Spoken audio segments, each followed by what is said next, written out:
Ukraine సైన్యం తొలి దశలోనే అనేక మంది ప్రాణాలు కోల్పోయారు. ఆ తర్వాత ఉన్నటువంటి వాళ్ళు రిజర్వ్ ఫోర్స్ ఎక్కువ.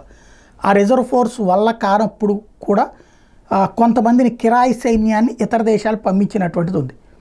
వాటిని కూడా రష్యా తుదముట్టించడం జరిగింది. రష్యా దగ్గర ఉన్నటువంటి కిరాయి సైన్యం ఏదైతే వ్యాగనార్ గ్రూప్ కావచ్చు, చెచెన్ గ్రూప్ కావచ్చు, వాళ్ళని ఉక్రెయిన్ చంపింది.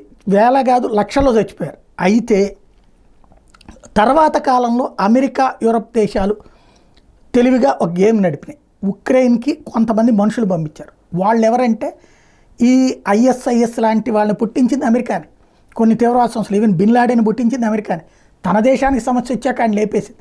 కానీ ఇలాంటి తీవ్రవాద సంస్థలు కొంతమందిని ఉక్రెయిన్కి అప్పచెప్పి వాళ్ళని దొంగచాటుగా రష్యాలకు పంపించారు. రష్యాలో వాళ్ళు అప్పుడప్పుడు జరిగినటువంటి పేలుళ్ళు, విధ్వంసాలు ఏవైతే ఉన్నాయో దాని వెనకాల ఈ తీవ్రవాద సంస్థల వాళ్ళు ఉన్నారు. దాన్ని ఇప్పుడు రష్యా ఐడెంటిఫై చేసి ఒక్కొక్క నాయకుడిని లేపేస్తుంది. ఏదైతే అల్ జులానీ సున్నీ ఎక్స్ట్రీమిస్ట్ లీడర్, అలెప్పో అటాక్కి ఇతనే కారణం, అతన్ని లేపడేసింది రష్యా. తాజాగా ఉక్రెయిన్కి సంబంధించినటువంటి సపోర్టింగ్గా ఉన్నటువంటి ఇస్లామిక్ టెర్రరిస్టుల్ని ఏరివేయడం అన్నటువంటి పనిగా పెట్టుకుంది. దాంట్లో భాగంగానే Hayat Tahrir al Sham HTS సంబంధించినటువంటి అబూ మొహమ్మద్ అల్ జులానీని తాజాగా ఎన్కౌంటర్లో లేపేసింది రష్యా. ఇక ఇలాంటి వాళ్ళని ఏరివేత మీద, అంటే లోకల్గా ఉన్నటువంటి సంఘ విద్రోహ శక్తుల్ని ఏరిపడేసేటటువంటి పని మీద దృష్టి సారించింది.